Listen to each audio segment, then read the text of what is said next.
This podcast is powered by Pelotonia. To learn more about our goaltend cancer, visit pelotonia.org or see the link in the show notes. I did not think that I would survive this because, like I said, you'd have to see the scans to make that point. But their ability to deal with cancer is advancing by leaps and bounds. He said, if you'd gotten this diagnosis in 2015, I'd have told you to go home and arrange your affairs. And he said, in 2018, they came up with this one drug immunotherapy, and just this last couple of years, they've come up with the 2-drug cocktail that I took, which worked marvelously well in my case. Welcome to One Goal, a podcast from Pelotonia. We're a community dedicated to funding innovative cancer research through a 3-day experience of cycling and volunteering. I'm your host and Chief Operating Officer of Pelotonia, Joe Apgar. Your journey with us to the finish line begins now. Pelotonia is powered by an amazing community, and it's through research that we will see an end to cancer. We want to thank our major funding partners, the American Electric Power Foundation, Huntington, the L Brands Foundation, and Peggy and Richard Santulli. In July of 2019, we announced the Pelotonia Institute for Immuno-Oncology at The Ohio State University. This marked the start of an incredibly exciting new chapter for our community and our one goal. For more on Immuno-Oncology and to hear from 2 legends behind the leadership of the PIIO, listen back to episode 9 titled Fighting Cancer's Force Field, featuring Dr. Zihai Li and Dr. David Carbone. But today, we're going to travel through the story of Steve Miner, who was drawn to our community in the early days of Pelotonia. Years later, he found himself as a direct beneficiary of the research he was fundraising for, including the newly created PIIO. Listen to Steve's journey now in this episode titled Marvelously Well. Just curious how you came to learn of Pelotonia, what sparked your interest in Pelotonia, and how'd you decide to join the community? I've been an avid cyclist for a long time, since the 1970s, actually. I was born without most of my left lung, and so I took up cycling as a way to keep healthy and to maximize what little lung power I had. And so I'd been pursuing that interest for a long time. And I heard that Lance Armstrong, who was coming to Athens, was riding to Athens in a cycling event. And I'd never heard the word Pelotonia. I didn't know what it was about. I didn't know what it meant. And I was introduced to it by that event. He rode into town, I took some photographs, and I started asking what was going on, and they told me it was to raise money for the James Cancer Center. Well, I'd heard about the James before because we'd had several people treated, friends of ours, some successfully, one sadly not successfully. And so I was already aware of the place. My mother had died of cancer, and so I was very aware of cancer and had raised money for it in various ways before. And I thought, well, this is something I can do. I can ride a bike and I can raise some money. I don't have any rich friends, but I could at least go around and pass the hat and see what I could raise. And the husband of the woman whose life was lost at the James encouraged me to do it, Marvin Fletcher. And another group of people, I thought, I can't do this. And another group of people said, you sure you can. You could raise the money. I knew I could do 100 miles. I'd done that before, but I didn't know that I could raise money. Yeah. Which is, of course, the hardest part, right? It's intimidating for people. It is. When you see that number, it's intimidating. And I'm a professor. I don't have any rich friends. They're all like me. But you've got a lot of smart friends, though. Well, okay. We'll go with that, conversation. Another conversation. But no, it was. So he encouraged me to do it, and so did a couple of other friends. And so I did. I signed up for it, and I raised the money and rode. I was blown away by the event. By the meeting beforehand, the big gathering beforehand, the speeches, the community, the sense that here was a case where hundreds, thousands of people, this is about 4,000 riders in those days, thousands of people were all united by one thing. They were all doing one thing. And that this was a good thing, that you felt nothing but positive. You're struck, if you're a rider, by all the people who are lining the streets, holding up signs, talking about their relatives who survived or been treated, or just encouraging you to ride. Yep. And I hadn't expected that. I hadn't expected the sheep bells and this sort of thing. And I was hooked. But I was hooked. As I said, I've been hooked ever since. I had a problem for 3 years. I had a neck problem. When I was 18, I fell off a cliff and damaged my neck. And it's come back to haunt me as I get older. And I couldn't ride. I couldn't ride more than like 2 hours at a time. And so that kept me off the bike for a while. And then one of our other friends, who was a twice survivor of cancer, her son contracted cancer. And I thought, well, I can't write him a letter. I don't want to write him a card. I don't want to say, I'll do anything for you. Just let me know. I thought that the best thing I could do was ride and raise money. And so I fixed the bike a bit. I put the stem up. I practiced and I rode again. I only made it 45 miles that time because the neck pain was, well, I was signed up for 100, but the neck pain was just so awful that I had a friend riding with me, and he was being very good. He's a super cyclist. He's done Race Across America. Yep.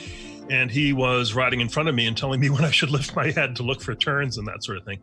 But I just couldn't take it after New Albany, and so we quit.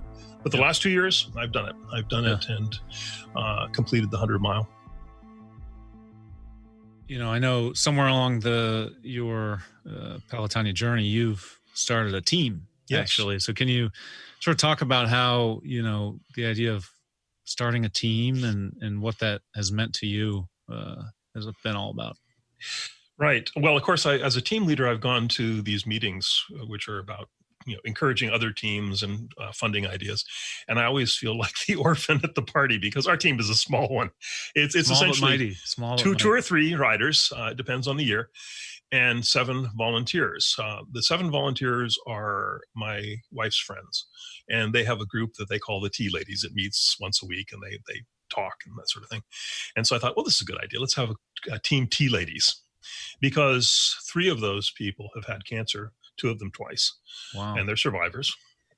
And one of these women, it was her son who had contracted cancer. Okay. And so I knew they would be ready volunteers, and they were. And I thought, okay, with my friend Michael Hunter, who's, as I said, done Race Across America, and with my son sometimes, we could do the ride, and they could be volunteers and meet us at the end. And so with that idea, Team TLadies was born. You feel you're doing something instead of just saying, good on you, take care, give me a call if you need me. Yeah, that's what we hear a lot is a lot of people join our community because,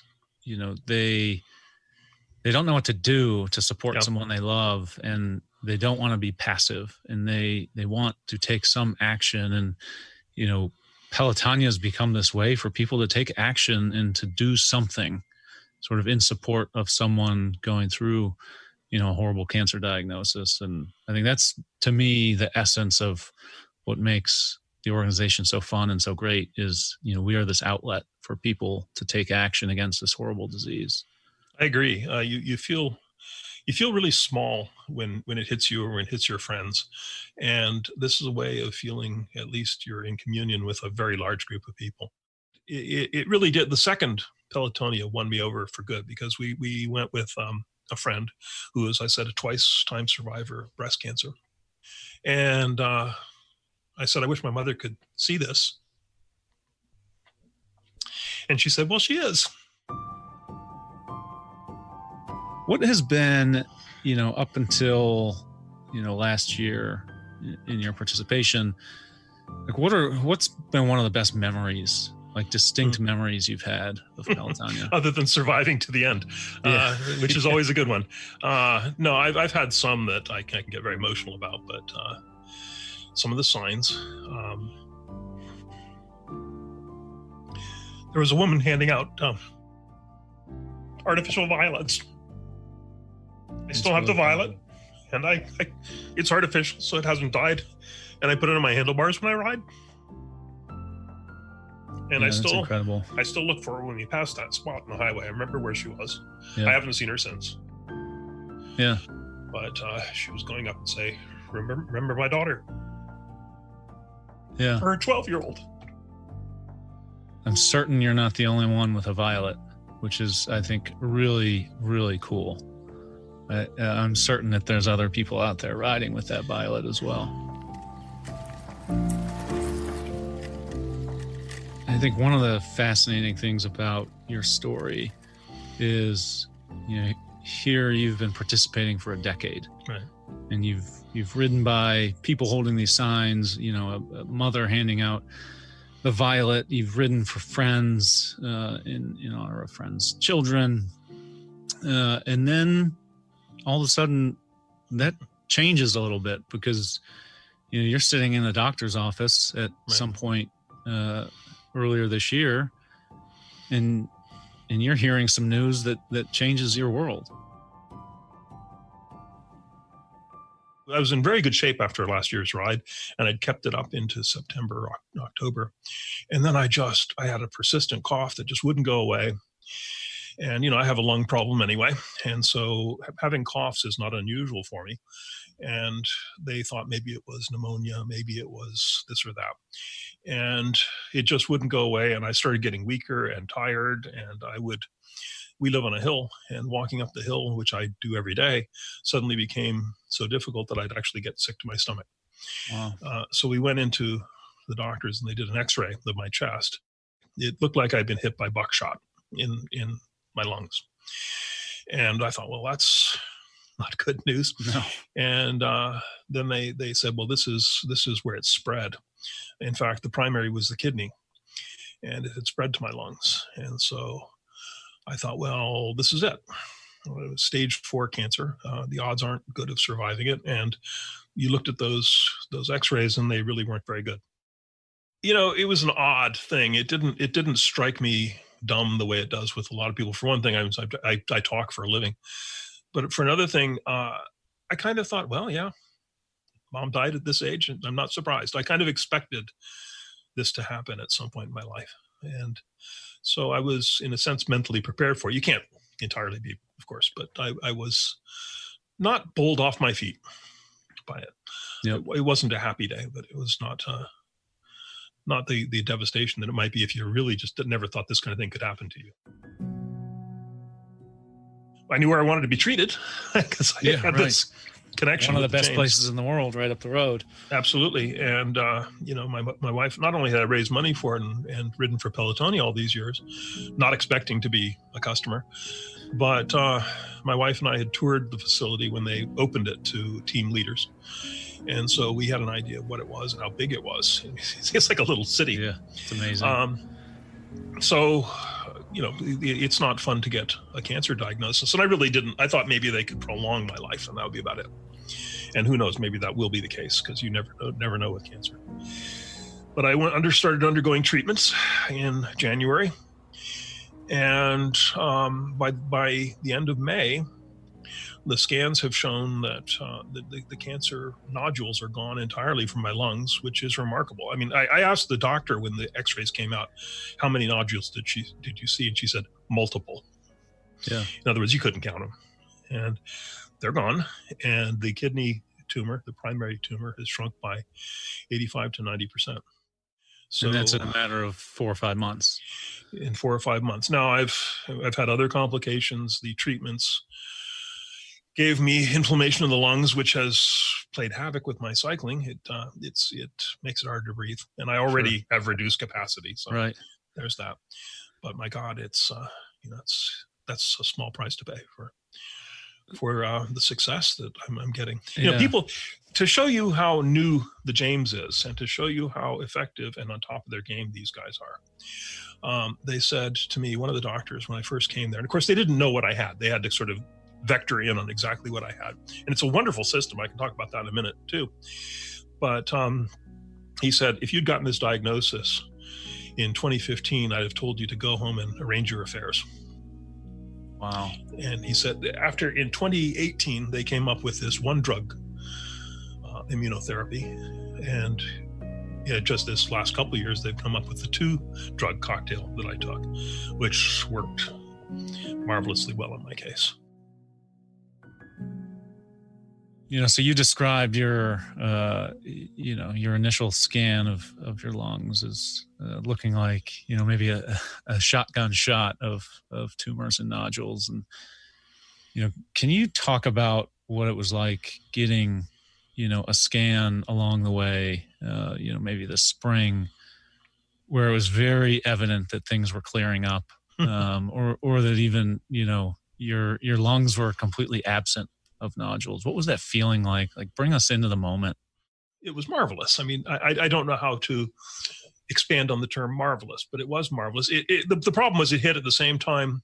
I got the scans on one day, on a Thursday, and I was up there at the James. And this is tremendous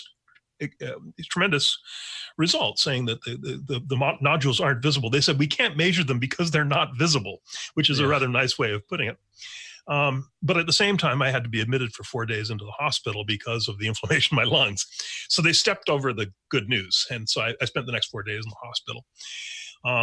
But still, it's good news. And even if I have some problems that are related to the treatments, I'd much rather not have cancer than to have it and have good lungs. Yep. And so it was like a new lease on life. And you come out of the hospital 4 days. Okay, I've got this good news, and I come out of the hospital after 4 days, and you do. It's corny, but it's true. You start noticing things like birds. And I went for a cycle ride, and I noticed that there was a dust cloud following a plow that was working in the field. And I thought, I've never noticed that before. And you start seeing these flash images and think, I've missed a lot of these things because I was thinking of the next thing. One of the things is the appreciation of the moment. That life is made out of moments. You're in a profession, I'm in a profession that requires you to think ahead and plan and work and always be thinking about the end result. And those things are important, and nobody says they aren't. But also, you're living in the moment.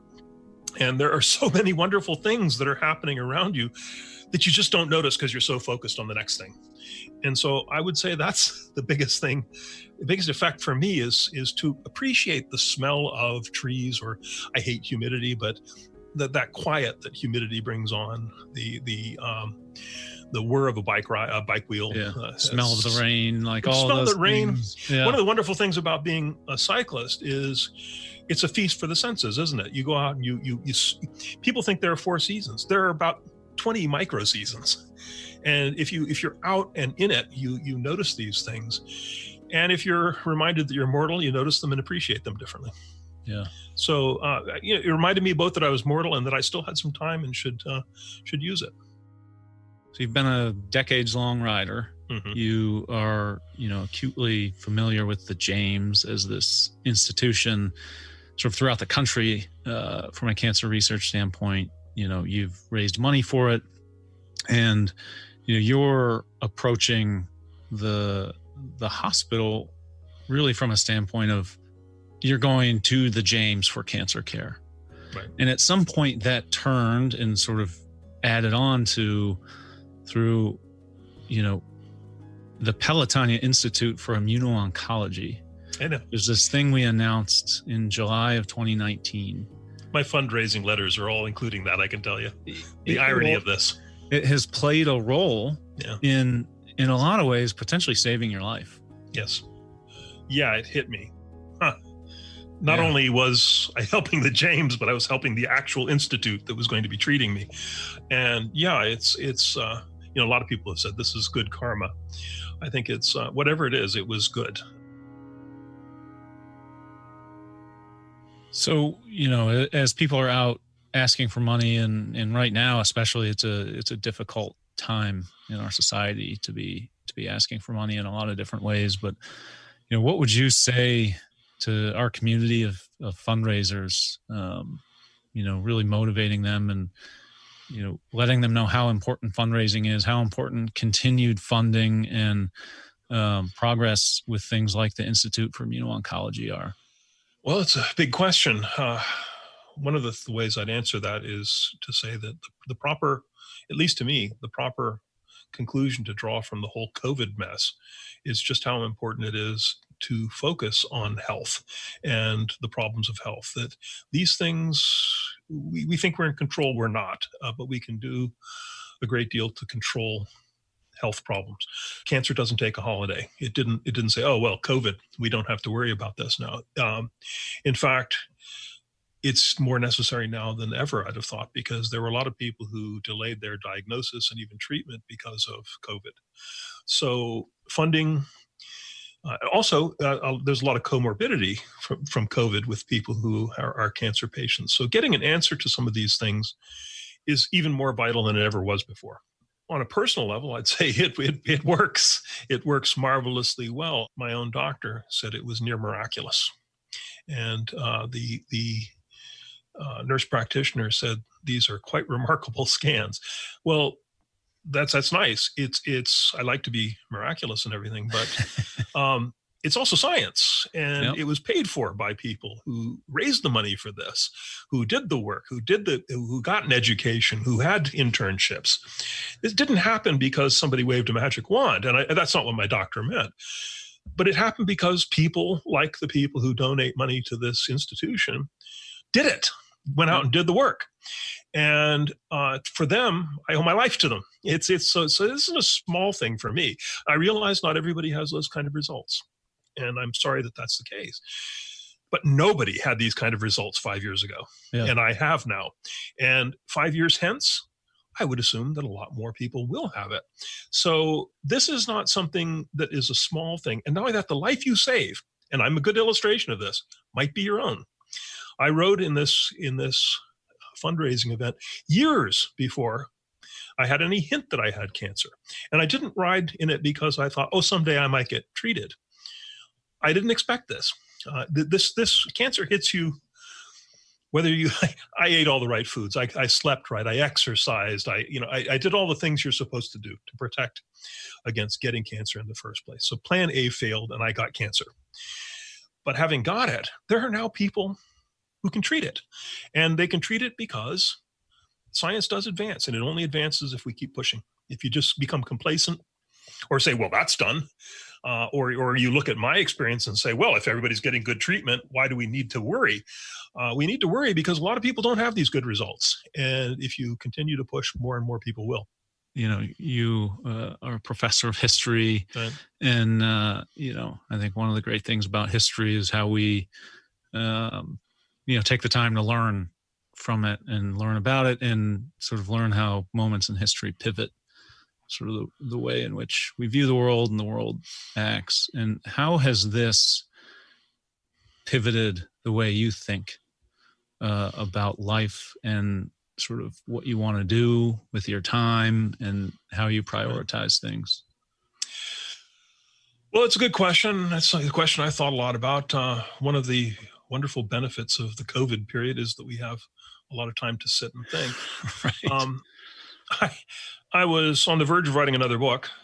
In fact, I had taken a sabbatical last semester in order to complete a book that I was under contract to write. The diagnosis was on January 8th. The sabbatical started on January 13th. I got virtually nothing done. I'll tell you that. It does. As I said, it didn't depress me or knock me over, but at the same time, it was hard to concentrate, and it was hard to do the kind of focus that you need to do on a big project like this. And of course, all the libraries are shut too, which is another thing. But you do reflect on what matters to you, and what I want to do going forward, what I want to leave as a legacy. I mean, obviously, it highlights the importance of your family. I have not only a wonderful marriage, we've been married 40 years this year. Wow. Congrats. Thank you. It is a wonderful thing. Yeah. And it's been a wonderfully happy marriage. And we have two kids. One is 35 and one is 28. So they're not really kids anymore. They're wonderful. They're both doing interesting things. And they've been really supportive beyond words. My daughter and my son have come to Athens. They've come with me to the James. They've sat in on, when they still could, on doctor's visits. The doctor is wonderful. He lets me do FaceTime so I can keep them involved in the visits after they're no longer allowed in the room. My son even, he lives in Washington, D.C., bought a car so that he could come and oh, wow. Yeah. So my daughter has flown in and out. My daughter actually created a book of memories of our life together. And so it reinforces the importance of the people you're close to. and what matters and what doesn't matter. It has been liberating in a way too, strangely enough, because when you're a professor, you're involved in the squabbles at a university and the various struggles over curriculum and classes and various other things. All of a sudden, that just doesn't matter to me anymore. It was like, I don't care. This is like as important as grocery shopping on a week. It's not that important. Yeah, it has to be done, but you don't have to worry about it. And so that's been quite cleansing for my mind. There's a lot of questions when you say, how has it turned on things? Those are certainly things that have happened. My family has become more important, as my friends have. I don't know what's going to be in the future. I don't know what the future holds. Not only do you have COVID, I find myself, last 8 months ago, didn't even take aspirin. I took no medication at all.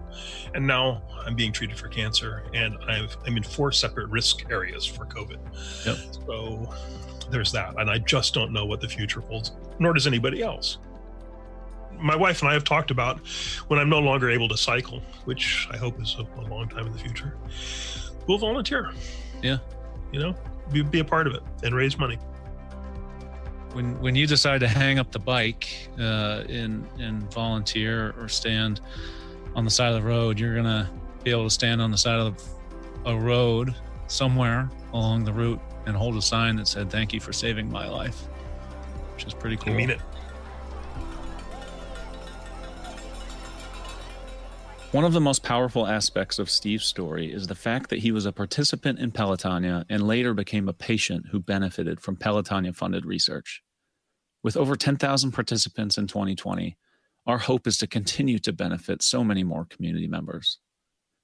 We're thankful to Steve for taking the time to tell us about his journey, and he wanted to thank his oncologist, Dr. Edmund Folethak, and nurse practitioner Tiffany Lancaster, who, as he says, are literally saving his life. We're also grateful to our major funding partners who make all of this possible: the American Electric Power Foundation, Huntington, the L Brands Foundation, and Peggy and Richard Santulli. On the next episode of One Goal. I had no idea, even though I'd been writing with these women all summer, I didn't know their story or the specifics of their story. I didn't know some of the people in our group were survivors. So I see our Peloton continuing to grow. And the task for us, I think, is to bring the next group of women who want to be a part of this movement. There is something around Pelotonia that grabs you and takes hold of you, and you want to be a part of it and you want to stay a part of it. You've been listening to One Goal, a podcast from Pelotonia. Season 2 will be hosted by me, cancer survivor and chief operating officer of Pelotonia, Joe Apgar, with interview and production scheduling by our marketing and communications team duo, Emily Smith and Gabby Blauer. Produced, mixed, and sound designed at the studios of Wessler Media by Vince Tornero. Additional mastering by Joey Gerwin at Orange Judio.